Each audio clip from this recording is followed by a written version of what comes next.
ఇవాళ కూటమి ప్రభుత్వం అన్నదాత సుఖీభావ పథకం కింద అకౌంట్లోకి 20,000 రూపాయలు ఎప్పుడు జమ అవుతాయనే విషయమై ఒక కీలక అప్డేట్ ఇచ్చిందండి. దాంతో పాటుగా తల్లికి వందనం మత్స్యకార భరోసా విషయంలో కూడా ఒక కీలక అప్డేట్ అయితే ఇచ్చారు. అన్నదాత సుఖీభావ పథకాలు అమలు చేస్తామని చెప్పారండి. ఎన్నికల్లో ఇచ్చిన హామీలను ఒక్కొక్కటిగా నెరవేరుస్తున్నట్లుగా చెప్తా వస్తున్నారు. ముఖ్యంగా తల్లికి వందనం, మత్స్యకార భరోసా, అన్నదాత సుఖీభావ వంటి పథకాలపై అయితే పూర్తిగా క్లారిటీ ఇచ్చారు. దాని తర్వాత మిర్చి, టమాటా రైతుల సమస్యలపై కూడా స్పందించారండి.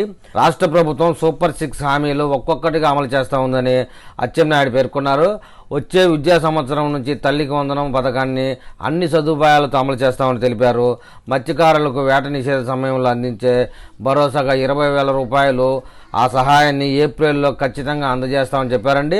రైతుల సంక్షేమం కోసం కేంద్ర ప్రభుత్వం పీఎం కిసాన్ పథకానికి తోడు అన్నదాత సుఖీభావ పథకాన్ని కూడా అమలు చేయనున్నట్లుగా వెల్లడించారు. ఎమ్మెల్సీ ఎన్నికల నియమావళి ముగిసిన తర్వాత ఈ పథకం అమల్లోకి వస్తుందని తెలిపారండి. రాష్ట్ర ఆదాయంలో 24% వ్యవసాయ రంగం నుంచే వస్తుందని మంత్రి పేర్కొన్నారు. అయితే గత ప్రభుత్వ హయాంలో రైతులకు ఇన్సూరెన్స్, ఇన్పుట్ సబ్సిడీ, యాంత్రీకరణ వంటి పథకాలు అమలు కాలేదన్నారు. కరువు, వరదల సమయంలో ఒక్క పైసా కూడా సాయం చేయలేదని విమర్శించారండి. రైతులు అమ్మిన ధాన్యానికి 6-7 నెలల తర్వాత డబ్బులు చెల్లించారని, గత ప్రభుత్వం రైతులకు రావాల్సిన బకాయిలను అలాగే వదిలేశారని అన్నారు. మిర్చి రైతుల సమస్యలపై ప్రభుత్వం అలర్ట్గా ఉందని అచ్చెన్నాయుడు పేర్కొన్నారండి. ఈ మధ్య కాలంలో మిర్చి రేటు పడిపోవడం, మిర్చి రైతులు దిగ్భ్రాంతికి గురి కావడం మనకు తెలిసిందే. గతంలో మిర్చికి మద్దతు ధర కింద 7,500 రూపాయలు అందించారని, ఇప్పుడు జగన్ దీనిపై మాట్లాడడం విడ్డూరంగా ఉందని ఎద్దేవా చేశారు.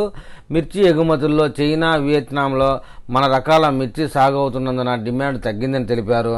మిర్చి రైతులకు మద్దతుగా ముఖ్యమంత్రి చంద్రబాబు ఇప్పటికే కేంద్రంతో చర్చలు జరిపారని, రాష్ట్ర ప్రభుత్వం తగిన నిర్ణయం తీసుకుంటుందని చెప్పుకొచ్చారు. ఇక టమాటా ధరల విషయంలో టమాటా ధరలు గణనీయంగా పడిపోయాయని, గతంలో రైతులు తమ పంటను రోడ్ల మీద పారబోసిన ఘటనలు జరిగాయన్నారు.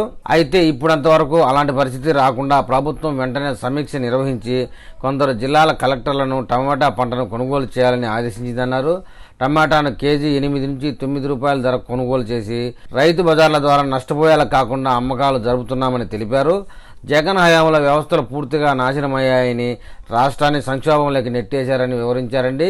ప్రజలు అందుకే కూటమి ప్రభుత్వాన్ని అధికారంలోకి తెచ్చారని చెప్పారు. రాష్ట్రంలో 22 మంది ఎంపీలు గెలవడంతో కేంద్రంలో ఏపీకి ప్రత్యేక స్థానం లభించిందని, కేంద్ర సహాయంతో రాష్ట్రాన్ని తిరిగి గాడిలో పెట్టే ప్రయత్నం చేస్తున్నామని వెల్లడించారు. ప్రభుత్వ పాలన ఇప్పుడిప్పుడే స్థిరపడుతుందని అచ్చెన్నాయుడు స్పష్టం చేశారండి. ఇక మీదట త్వరితగతిన సూపర్ 6 పథకాలు అమలు చేస్తామని చెప్పుకొచ్చారు. అందులో ముఖ్యంగా తల్లికి వందనం, మత్స్యకార భరోసా, అన్నదాత సుఖీభావ పథకాలు ముందుగా ఉంటాయని చెప్పారండి. మరి ఈ విషయమై తెలుగు ప్రజలు ఏమని కామెంట్ చేస్తారో చూద్దాం.